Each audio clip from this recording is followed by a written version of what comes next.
Welcome, everyone, to the very first episode of Between Lines, where we dive deep beneath the surface of what's being said and explore what's really meant. I'm your host, and today we're tackling a topic that's often uncomfortable, but absolutely essential: the ongoing mistreatment of women around the world and society's persistent double standards. Glad to be here. As Sarah mentioned, we're opening a conversation about something incredibly important today. And speaking as a man, I think it's crucial to share my perspective as we explore these deeply embedded social issues. We have to start by acknowledging a painful truth. Women have long been sexually objectified, reduced not to full human beings, but to mere tools or instruments for sexual pleasure. This treatment has led to their dehumanization, justifying mistreatment, dismissal, and silencing. That's right. Women have certainly been objectified, particularly in sexual contexts, but I think it's also important to remember that men, too, have faced oppression. They've been enslaved, subjugated, and stripped of their dignity throughout history as well. Absolutely. Men have suffered oppression in many brutal ways: slavery, colonization, and more. But there's an important distinction. Men's oppression has rarely been rooted purely in their gender. It's often tied to political, economic, or social power struggles. Women, however, have been oppressed because of their gender itself. Their value has been defined by how they serve others, often men, physically, sexually, or domestically. That's an interesting way to look at it. I hadn't thought about the difference in that context before.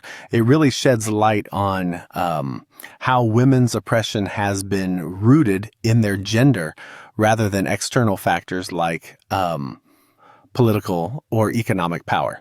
Exactly. Take ancient Egypt, for instance. The pharaoh ordered the killing of male infants out of fear of their potential strength and power. But in pre-Islamic Arabia, daughters were buried alive, not because they were seen as a threat, but out of a deep-seated fear of shame or dishonor. Both cases were rooted in imagined fears, but the motivations were completely different. Right, I see the distinction now. It's fascinating how fear of loss, whether it's power or honor, shaped these acts.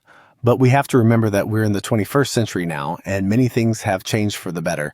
Legal systems exist today to protect women from various injustices and abuses. On the surface, that may seem true.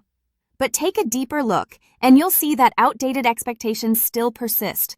Women are still expected to silently endure abuse, humiliation, and suffering. They're praised for enduring quietly, but speaking out?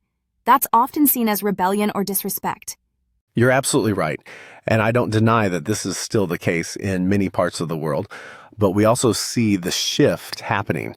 More women are speaking out against injustice, abuse, and humiliation than ever before. Thanks to social media and global movements, women have platforms to share their stories and challenge long-standing norms. True, we are seeing progress, but the statistics still paint a grim picture. For instance, about 1 in 3 women worldwide have experienced physical or sexual violence at the hands of an intimate partner or someone else. In the European Union alone, 1 in 3 women aged 15 to 74 have faced violence since they were 15. Yet only about 1 in 8 of these cases are reported. These numbers reveal the persistent dangers women face every single day. It's heartbreaking, and it's clear that while we've made some strides, the reality is still harsh for many women around the world. Well, that wraps up today's conversation. Thank you all for listening and being part of this essential dialogue. Stay tuned for our next episode, where we'll dive even deeper into more sensitive and thought-provoking topics. Thanks for joining us.